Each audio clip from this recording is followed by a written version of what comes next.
We are here today with Professor Winnie Yip, who is a professor of health policy and economics at the University of Oxford and the Harvard School of Public Health. Professor Yip has conducted extensive research on health systems and designs with particular focus on China. Like in India, China's healthcare has not developed in line with the country's superb economic growth.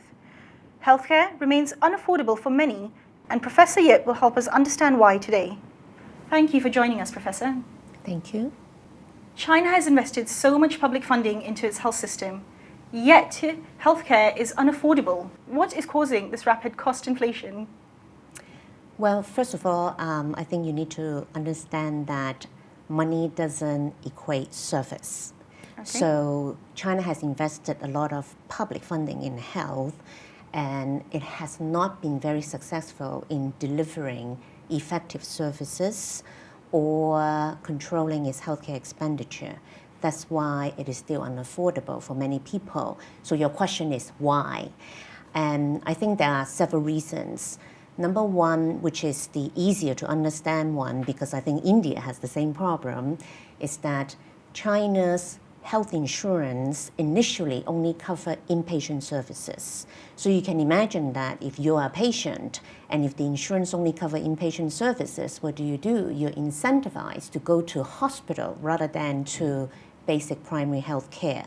And to give you some statistics, between 2003 and now, hospitalization rate in China as a whole has gone up from 3.6% to about 14.6%. And I like to joke with my Chinese colleagues, the more insurance coverage that you give to your people, the more you make them sick. And all of a sudden they realize that, oh, actually more hospitalization may not be the good thing. So China has made changes now, but I think it's a lesson to be learned. Whatever that you cover people on, people get incentivized to use them. But I think the bigger problem in China is on the supply side. Basically, even though 90% of the hospitals in China are publicly owned in terms of name, but their behavior is like for-profit private hospitals. And basically, they have to earn about 90% of their revenue by providing services to people rather than getting direct government subsidy. But the bigger problem is that insurance pay Chinese hospital by a provider payment method, what is known as fee-for-service. That is, for whatever service that you deliver, insurance will pay for it. So it doesn't take an economist or a PhD to understand that hospitals would provide more than that is necessary, and in particular, services that has a profit margin. And what are they? They are typically high-tech diagnostic tests and also drugs. So over-prescription of tests and drugs is a typical problem. In other words, money is being spent, but they're not spent on what is most needed and what would be most valuable for the patient. And I think over time, patients also now come to view getting more tests done, getting more drugs prescribed as a signal for quality. But in fact, sometimes these tests are doing harm to them. So it's also getting a little bit difficult to change that as well. And many of them are very embedded in the system that I think it's going to take a little time for China to really steer away from that practice pattern. Okay, so you're saying the money is being invested into the system, but the delivery is in fact inefficient. So are there similar structural issues within the Indian delivery system, would you say, that are also causing a similar sort of cost inflation? I mean, I won't say that India is the same as China. India has a slightly different problem in the sense that China basically has a very for-profit behavior within the public delivery system. West India, you have a public delivery system, as far as I understand, is underperforming in the sense that it is not motivated, it is not incentivized. It's a kind of waste as well, because money is being spent there, but your doctors don't show up for work and they're not very motivated to do good work. Whereas you have a private system which is very energetic, but probably doing the wrong thing. So I think for India, the question is, how do you bring the best of two systems to come together? And it is not straightforward. And there's waste on both sides. I would say in the private sector, it's probably doing too much. In the public sector, it's not doing enough. But I don't want to make overgeneralized statement, because I think that one difficulty in analyzing India's system is that actually your country has very little data. Yes. So a lot of what we are saying is partly impression, partly based on experience, partly based on observation, rather than hard data. So you mentioned that China has made a lot of progress in insurance coverage, at least to a certain depth.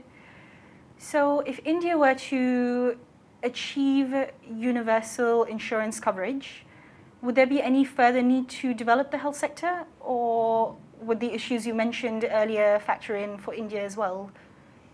I think definitely the health system will still need to be improved. I mean, health insurance is only one part of the whole system. And so India, the government now only covers the poor population, whereas China, everybody is covered. But as I have said earlier, even if you cover the entire population, no matter how rich you are, and given that China and India is still in the development stage, even though it is getting better, there's not going to be enough money to cover everything. So there's a hard question as to what to cover. Rather than covering the unnecessary thing, I think India needs to think carefully what services to cover. But that's not enough. At the end, what services are being used and what services are being delivered depends very much on how the patient chooses and how the providers decide to deliver the services. So how do you design the benefit package for the insurance? How do you design a payment mechanism for the providers are very important. But I would say also the entire system needs a better accountability system from the federal to the state level, and then at even the state level between the financier and the delivery system. There needs to be an accountability system that is more focused on outcome and output. I think right now there's too much focus on input, and input doesn't equate output or outcome. So again, you go out to the field, can you really get your hand on data on what is being produced that is good for people? Very little.